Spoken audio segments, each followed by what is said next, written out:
Merhaba, Serkan Hocaoğlu ben. Yukarıdan bak.com için sizi Sapanca'da çok özel bir tesise getirdim. Hemen bahçesiyle beraber bu güzel tesisi sizlere anlatmaya başlıyorum. Kocaman bir bahçesi var gördüğünüz üzere. Bahçeye buradan da çıkış yapabiliyorsunuz. Buradan da yine bahçeye giriş çıkış yapabiliyorsunuz. Soğuk mevsimde geldiğinizde kullanabileceğiniz ısıtmalı havuz, tabii ki yaz mevsimine geldiğinizde de keyifli bu havuzun tadını çıkartırsınız. Şezlonglarınız burada, salıncak burada. Yine bahçede oturma grubunuz var. Ateş kazanınız burada ve barbekünüz. Bu bahçede de nefis bir mangal yapılır, keyfi çıkartılır. Devam ediyorum. Aracınızı hemen buradan giriş yapıp bu alana park edebilirsiniz.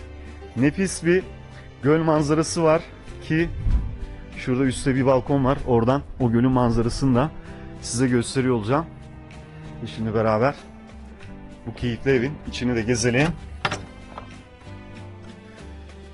Evet. Ateş tuğlası kullanılmış. Şömineniz burada. Akıllı TV'niz burada. Yine burada bir oturma grubu var.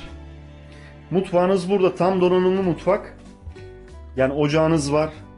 Kahve makinesi, çay makinesi. Yani yemeğinizi de burada hazırlayabilirsiniz. Yani bardaktan yemek pişirebileceğiniz diğer araç gelecek kadar hepsi var. Hemen burada da retro bir çok şık buzdolabı ve banyo. Bu arada hakikaten çok keyifli döşenmiş. Pırıl pırıl tertemiz her yer. Şimdi bu koltuk açılabiliyor. Burada bir kişi kalabiliyor. Merdivenlerden çıktınız.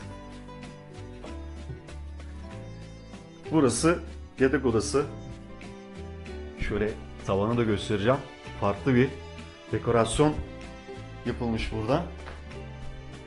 Böyle bir yatakta uyanıyorsunuz. Burada kalırken. Ve bahsettiğim manzara da burada. Sapanca Gölü hemen burada ayaklarınızın altında. Bu masa sandalyeye oturup bu manzaranın keyfini uyandığınız andan itibaren çıkarabilirsiniz. Ve burada da bir küvet. Çok güzel dekore edilmiş hakikaten. Zevkle. Şimdi aşağıda bir kişi kalıyordu. 2 kişi de burada konaklayabiliyor. Bitmedi.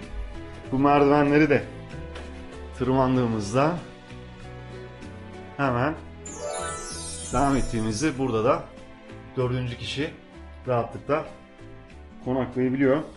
Evet, bu güzel keyifli evden bu kadardı.